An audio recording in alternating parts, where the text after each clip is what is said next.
ધોરણ 6 પ્રકરણ 5 શાંતિની શોધમાં બુદ્ધ અને મહાવીર। ઈસવીસન પૂર્વે 6ઠ્ઠી સદીમાં ભારતમાં સામાજિક અને ધાર્મિક સુધારણા ક્ષેત્રે મહત્વપૂર્ણ કાર્યો થયા। ઈસવીસન પૂર્વની 6ઠ્ઠી સદીમાં સામાજિક અને ધાર્મિક ક્ષેત્રે પ્રવેશેલા કુરિવાજો, સામાજિક અસમાનતા અને અનૈતિક બાબતો સામે કેટલાક મહાન સુધારકોએ કાર્ય કર્યું।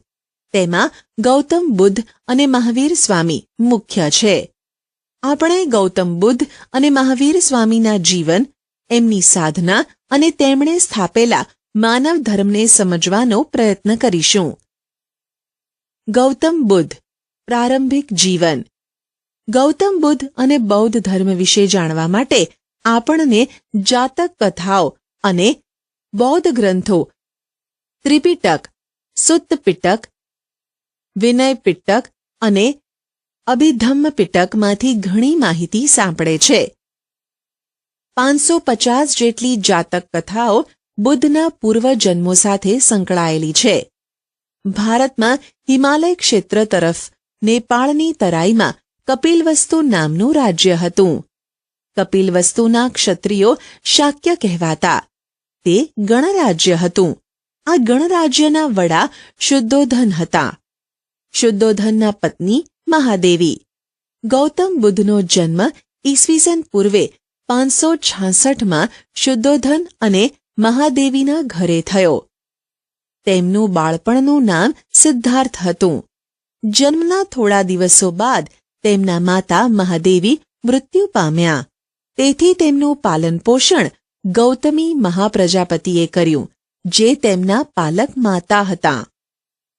નાનપણથી જ સિદ્ધાર્થ શિક્ષણ અને જ્ઞાન સાથે સંકળાયેલા હતા। કપિલવસ્તુની બાજુમાં આલાર કલામ નામના એક સંતનો આશ્રમ આવેલો હતો। આલાર કલામ તેમના ગુરુ હતા। સિદ્ધાર્થ તેમના આશ્રમમાં જતા। અહીં તેઓ ધ્યાન ધરતા હતા। સિદ્ધાર્થ જ્ઞાન અને સમાધિની ચર્ચા કરતા રહેતા હોવાથી તેમના પિતા ચિંતિત થયા। તેમને લાગ્યું કે સિદ્ધાર્થ સંન્યાસી તો નહીં થઈ જાય ને? સિદ્ધાર્થના યુવાવસ્થામાં જ લગ્ન કરાવવામાં આવ્યા। તેમની પત્નીનું નામ યશોધરા હતું। તેમને એક પુત્ર પણ હતો। તેનું નામ રાહુલ હતું। ગૃહત્યાગ અને સાધના। લગભગ 30 વર્ષની વયે જ્ઞાન પ્રાપ્તિ અને સત્યની શોધ માટે તેમણે પોતાના રાજવી પરિવાર અને રાજ્યનો ત્યાગ કરી સંન્યાસી બનવાનું નક્કી કર્યું। એક રાત્રે તેમના સારથી છન્ન અને પોતાના પ્રિય ઘોડા કંથકને લઈ રાજ્ય બહાર આવેલ નદી કિનારે ગયા।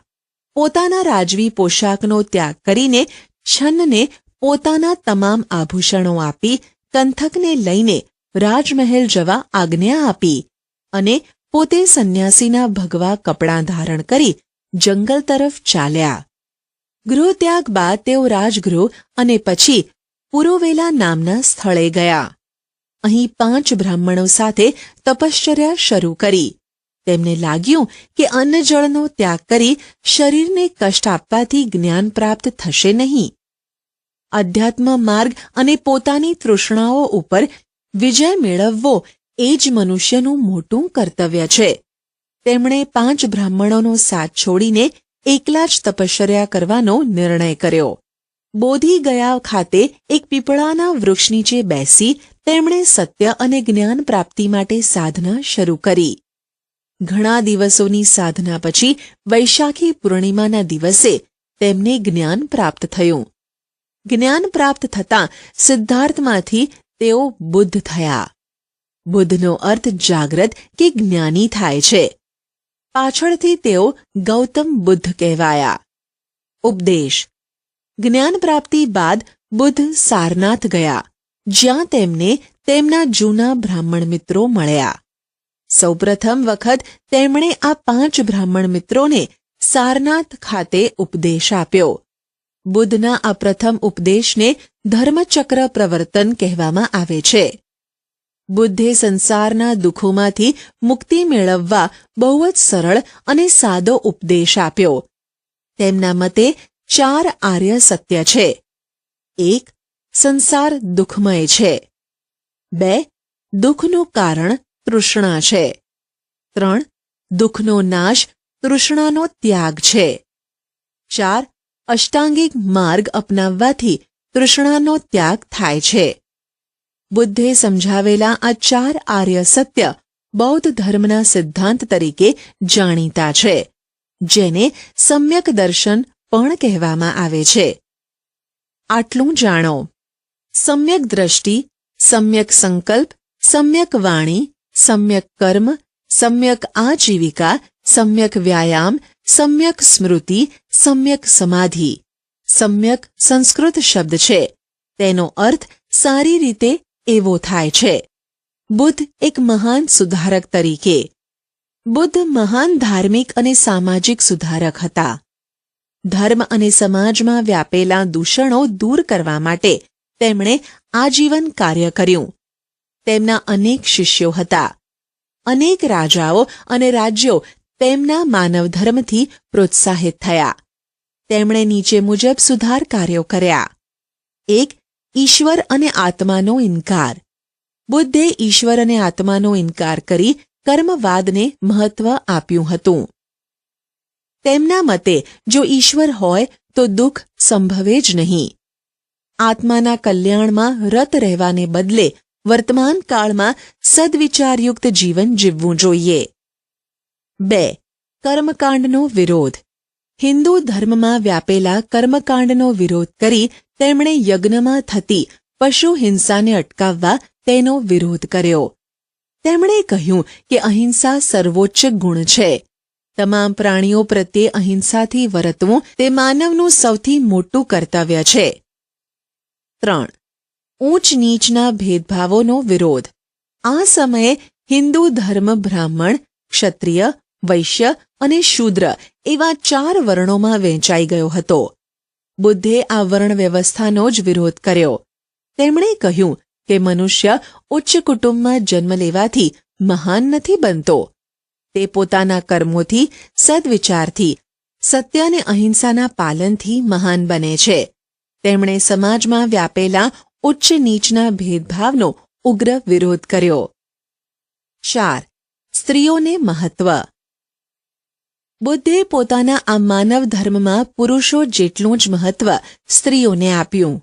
તેમણે કહ્યું, નિર્વાણનો માર્ગ માત્ર પુરુષો માટે જ નથી.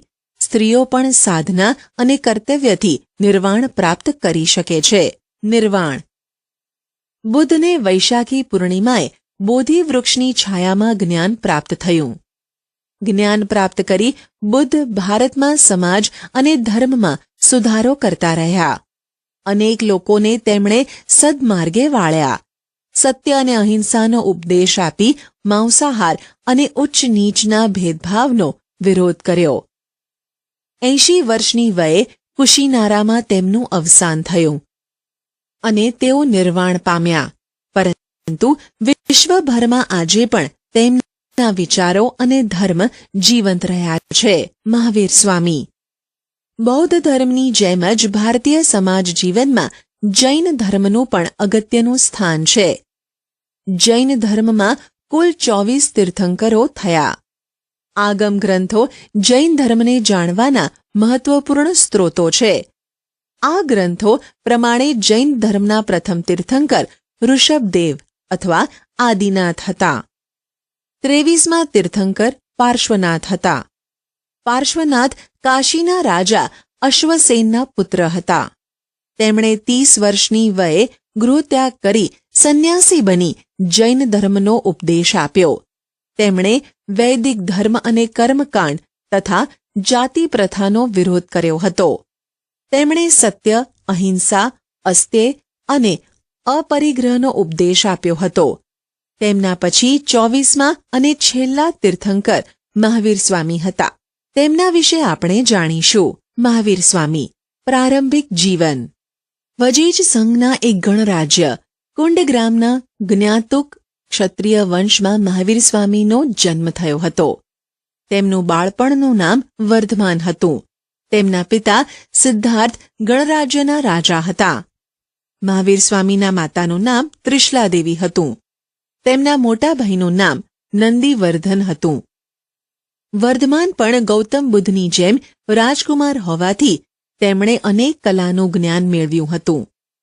તેમના લગ્ન રાજકુમારી યશોદા સાથે થયા હતા. વર્ધમાનની પુત્રીનું નામ પ્રિયદર્શિની હતું. ગૃહત્યાગ અને સાધના. 30 વર્ષની વયે સત્ય અને જ્ઞાનની શોધમાં તેમણે ગૃહત્યાગ કર્યો. ભિક્ષુક જીવન ધારણ કરી 12 વર્ષ સુધી કઠોર તપશ્ચર્યા કરી. ઋજુપાલિક નદીના કિનારે તેમને સર્વોચ્ચ જ્ઞાન એટલે કે કેવલ જ્ઞાન પ્રાપ્ત થયું. પોતાના મન અને ઇન્દ્રિયો પર વિજય પ્રાપ્ત કર્યો હોવાથી તેઓ જીન કહેવાયા. આવા મહાન પરાક્રમી વર્ધમાન મહાવીર તરીકે જાણીતા થયા. ઉપદેશ. બુદ્ધની જેમ જ મહાવીર સ્વામી પણ સંસારને ભય અને દુઃખોથી ભરેલો માને છે. તેઓ ઈશ્વરનો ઇનકાર કરે છે. તેમના ઉપદેશને ત્રિરત્નના સિદ્ધાંત તરીકે ઓળખવામાં આવે છે. તેમણે નીચે મુજબના 5 વ્રતોનો ઉપદેશ આપ્યો હતો. 1. અહિંસા. મહાવીર સ્વામી માનતા કે હિંસા એ માનવ સમાજનું સૌથી મોટું દૂષણ છે. કોઈ પણ પ્રકારની હિંસા કરવી જોઈએ નહીં. નાનામાં નાના જીવને પણ જીવવાનો પૂરો અધિકાર છે. મનમાં પણ હિંસા કરવી જોઈએ નહીં. પ્રાણી માત્રની રક્ષા કરવી એ જ મનુષ્યનું સાચું કર્તવ્ય છે. 2. સત્ય. ક્યારે અસત્યનું ઉચ્ચારણ કરવું જોઈએ નહીં. વિચાર્યા કે સમજ્યા વિના બોલવું પણ જોઈએ નહીં. સત્યના પાલન સત્યનું હંમેશા દરેક પરિસ્થિતિમાં પાલન કરવું જોઈએ. 3. અસ્તેય. ચોરી એ સૌથી મોટું અનિષ્ટ છે. કોઈની પણ અનુમતિ વગર તેની વસ્તુ ગ્રહણ કરવી જોઈએ નહીં. કોઈની આજ્ઞા વગર કોઈના ઘરમાં પ્રવેશ કરવો તે પણ ચોરી છે તેમ સમજાવી તે સમયના સમાજને ચોરવૃત્તિથી દૂર કરવાનો તેમણે પ્રયત્ન કર્યો. 4. અપરિગ્રહ. મનુષ્યએ પોતાની જરૂરિયાત કરતાં વધારે ચીજવસ્તુઓ, ધન ધાન્ય, આભૂષણો, વસ્ત્રોનો સંગ્રહ કરવો જોઈએ નહીં. જેટલી જરૂરિયાત હોય તેટલું જ રાખવાથી સંગ્રહવૃત્તિ ઘટે અને પરિણામે ગરીબો સુધી અનાજ જેવી ચીજવસ્તુઓ પહોંચે તેવો મહત્વનો સંદેશ તેમણે આપ્યો. 5. બ્રહ્મચર્ય. તેમણે જૈન સાધુઓ અને સાધ્વીઓને બ્રહ્મચર્યનું પાલન કરવા ખાસ જણાવ્યું હતું. આટલું જાણો. ત્રિરત્ન. રત્નત્રયી સિદ્ધાંત એટલે સમ્યક દર્શન, સમ્યક જ્ઞાન અને સમ્યક આચરણ. મહાવીર સ્વામી એક મહાન સુધારક તરીકે. મહાવીર સ્વામીએ કર્મકાંડ અને યજ્ઞોનો વિરોધ કર્યો. તેમણે ઈશ્વરનો ઇનકાર કર્યો. યજ્ઞમાં થતી પશુ હિંસાની નિંદા કરી. સ્ત્રીઓને સમાન અધિકાર આપવાની વાત કરી. બુદ્ધની જેમ જ તેમણે લોકોની ભાષા પ્રાકૃત અને અર્ધમાગધીમાં ઉપદેશ આપ્યો. સાદા અને સરળ ઉપદેશથી તેમણે લોકોનું જીવન બદલી નાખ્યું. નિર્વાણ. 72 વર્ષની વયે પાવાપુરીમાં તેઓ નિર્વાણ પામ્યા. આવી રીતે આજથી લગભગ 2500 વર્ષ પહેલાં ગૌતમ બુદ્ધ અને મહાવીર સ્વામીના ઉપદેશથી લોકોને નવા વિચારો મળ્યા. એ સમયના ધાર્મિક ક્રિયાકાંડો અને દૂષણો દૂર થયા. મોટી સંખ્યામાં લોકો તેમના અનુયાયી બન્યા. બંને ઉપદેશકોએ શાંતિ અને સદાચારનો માર્ગ અપનાવવા લોકોને અનુરોધ કર્યો અને આ રીતે તેઓ સમાજના સદવિચાર પ્રવર્તક બની રહ્યા.